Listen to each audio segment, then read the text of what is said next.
What's up, guys? Today we will be reviewing an album by my favorite YouTuber, boxer, and all-around creator, KSI.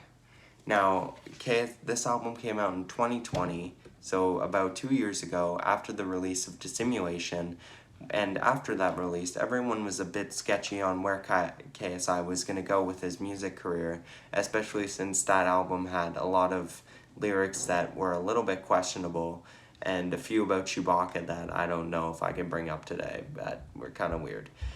And I think that KSI delivered very well on this album after that because it's a very well put together project. It's all over the place. It really is all over the place. And yeah, this is the first record I ever got.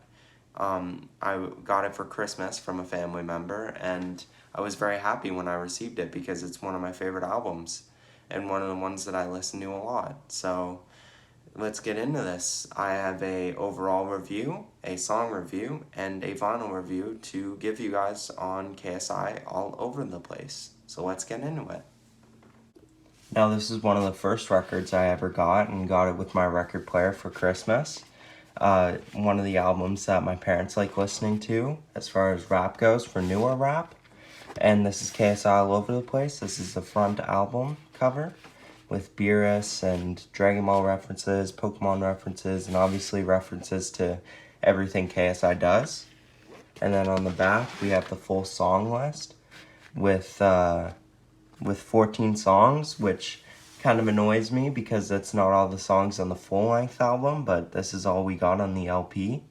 And then we have all the credits on the bottom of all the different artists and producers. And once again, sorry, this is one of my first albums, so there's a few scratches on the top. And this album is coming in at around $37 on Amazon, and that's the only place I could find it in Canadian dollars, other than ordering it off his website, which would have been more expensive. And this album comes on a very nice red, and it's got all the songs on the front, the first 7, and then all the songs on the back, the last 7. So this album is very basic, no gatefold, no inserts, no anything, but it's also a very high quality album, and I would recommend picking up the vinyl if you're interested in this album. Next, we'll go to the individual song ranking for KSI all over the place. Now, starting off with The Moment. The Moment is the opening track for this album, and it very clearly shows the levels above that KSI has grown from Dissimulation, as his rapping is far more fluent and has much better words, because last time he had a line about Chewbacca and it was kind of awkward, but yes, so I'd have to give this song an 8 out of 10. It is very strong. Next is number 2 with Future and 21 Savage. Now this song seems like it would be a top hit on this album, but in my opinion it falls short. I don't really like the verse by 21 Savage or KSI on here, so I'd have to give this one a 6 out of 10. Next is arguably the best song on this album, Patience with Young Blood and Polo G. Now, when KSI put out this song prior to the album, it was one of my favorite songs, and it was one of the songs that I was looking forward to having on vinyl, so I'd have to give this song a 9 out of 10. Next is another very, very good song, You. It almost sounds like Drake has gone for a bit of KSI has gone for a bit of a Drake impression on this song, and he's done it very, very well. So I would have to give this one a 9 out of 10. Next is Don't Play with Anne Marie and Digital Farm Animals. Now, this song came out before, and it was not my favorite, and it's still not my favorite, so I'd have to give it a 6 out of 10. Another pop hit, Really Love, with Craig David and Digital Farm Animals. These two are songs that have way too many versions.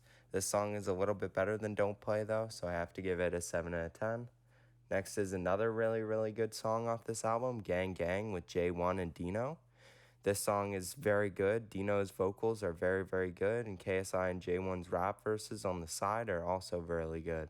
So I'd have to give this one a 9 out of 10. Next is Madness, which starts off the second side of this album. This album is like The Moment, but not as good.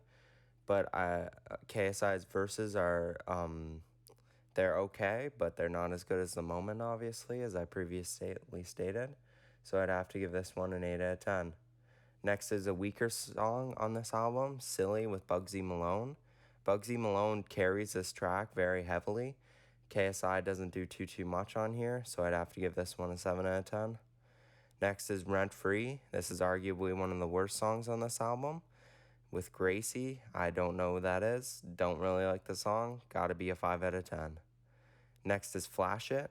And this looks like a clear attempt of KSI to make a really good pop song, like Really Love and Don't Play. But this one I actually do like. I like the chorus from Rick Love, and I'd have to give this a 7 out of 10. Next is probably the most popular song in this album, No Time, with Lil Durk. Now, this song was never really my favorite, and I didn't understand why, and I still don't, but it is a really good song. Lil Durk's verse is really good. KSI shows off some singing on this song, and I'd have to give it an 8 out of 10. Next is Smoke with Nev. Sorry if I butchered that name. This song is another one that's not really strong on this album, so I'd have to give it a 7 out of 10. Or 6 out of 10, sorry. Next is The Closer, Sleeping with the Enemy with SX. This song, I don't really like the piano in it, even though I'm a very big piano guy, but it just doesn't sound good to me. But SX verse is always really good. He's a really good artist and very underrated. So I'd have to give this one a 7 out of 10. And that is my full song rating. And next we'll go to the official album rating. Now this album shows very quickly how much better it is than Dissimulation. Even though there are some patchy songs with KSI, like Silly, Rent Free, and Don't Play, these are songs that are not my favorite. Some of them are like trying to be pop songs. There's a lot of these on here, like Don't Play, Really Love, and Flash It, where KSI tries to do pop songs, but they don't always work out. Because this album is pure and simply all over the place, because you start off with rap, and then you go into pop, and then there are some songs in here where it almost sounds like R&B with KSI trying to sing. But he does a pretty good job on this album, very much so better than Dissimulation. I'd have to give this one a 6.5 to a 7 out of 10 because it's not my favorite, and if I had to compare it with other albums that I'll be reviewing, it doesn't stack up too well. But this album was really good. I thought there was some hits on this album, but there's also a lot of misses. One of my beefs with it is that the album record doesn't include all the songs from the album. I wish I could buy a record that was like all of the deluxe songs so I could review those ones as well. Because KSI's got a good one with Lil Wayne. I forget the name of it, but it is really good. So let me know if you love this album. If you hate it, what would you rate it? Let me know what you want me to review next. Put it in the comments or message me if you know me. And thank you guys all for watching. I really appreciate the views and the likes. And thank you guys all for subscribing as well if you have. And I'll see you guys on the next one. Thank you.